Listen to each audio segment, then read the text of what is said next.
vous nous avez dit, je ne suis à la botte de personne, donc je ne vais pas vous redemander si vous êtes à la botte de quelqu'un, mais est-ce que les gens que vous invitez doivent être à votre botte? Est-ce qu'ils doivent être à la botte de Bolloré? Ça peut sembler être une boutade, mais c'est quand même dans la convention de C8, hein, puisque la convention de C8 vous oblige à respecter la délibération relative à l'honnêteté et à l'indépendance de l'information qui impose qu'une émission soit réalisée dans des conditions qui garantissent l'indépendance de l'information à l'égard des intérêts économiques de ses actionnaires et de ses annonceurs. Je m'arrête là pour l'instant. Merci. Vous suivez un petit peu Louis Boyard sur les réseaux? Vous suivez Louis Boyard sur les réseaux, madame? Oui? Monsieur Hanouna, je suis désolé, c'est les députés qui posent les questions ici. Donc je demanderai de répondre à celle de ma collègue Sarah Legrain, sans reprendre bien sûr toute l'histoire que vous avez déjà expliquée, mais vraiment précisément. Alors si Sarah Legrain lit et suit les réseaux de Louis Boyard, elle devrait voir que Louis Boyard ne cesse de multiplier les postes me concernant, les postes concernant Vincent Bolloré, encore hier. Et depuis l'altercation, c'est Louis Boyard qui n'a pas arrêté de poster et de m'invectiver sur les réseaux. Donc forcément, j'y réponds dans l'émission, parce que je réponds très peu souvent sur les réseaux lorsqu'on m'invective, puisque j'ai une émission, et c'est vrai que je me permets de répondre, et j'ai lui répondu, voilà, avec, vous savez, quand Quotidien blague sur le RN, moi j'ai le droit de blaguer sur Louis Boyard, même si j'ai eu voilà, une altercation avec lui. Hein. Vous savez, c'était très drôle, l'image de lui au Salon de l'Agriculture, ça fait rire tout le monde, et c'était pas méchant, à la limite, il était attendrissant, et ça nous faisait rire de le voir comme ça, donc c'était voilà, c'était plutôt sympa.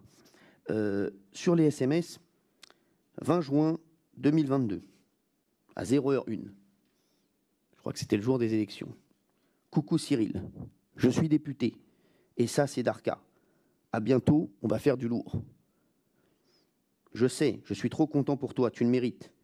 T'es un génie, je t'aime fort et tellement fier de toi. Voilà ce que je réponds à Louis Boyard. Donc, notre amitié, comme vous venez de le dire, n'était pas feinte. Je pourrais fournir les SMS à monsieur le rapporteur et monsieur le président, il n'y a aucun problème.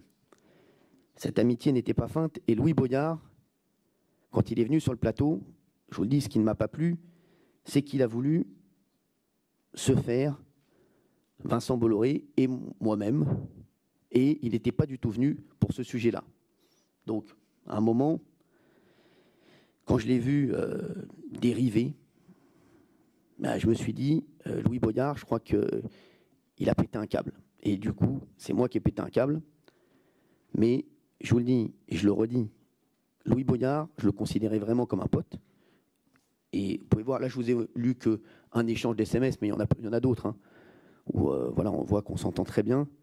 Et c'est vrai que je ne l'avais pas revu depuis qu'il était député, et qu'il est revenu, et qu'il m'a trahi. Et il a trahi son pote. Donc vous ne croyez pas en notre amitié, mais sachez que moi j'y crois, en mon amitié avec Louis Boyard.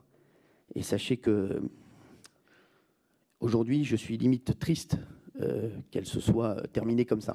Vous nous l'avez dit, effectivement, M. Hanouna, Mme Legrain pour le rebond. Oui, alors juste pour réagir sur l'histoire des réseaux sociaux de Louis Boyard, vous savez qu'il n'a pas signé, lui, de convention lui attribuant une chaîne de TNT et des obligations d'indépendance vis-à-vis des actionnaires, comme je vous le signalais.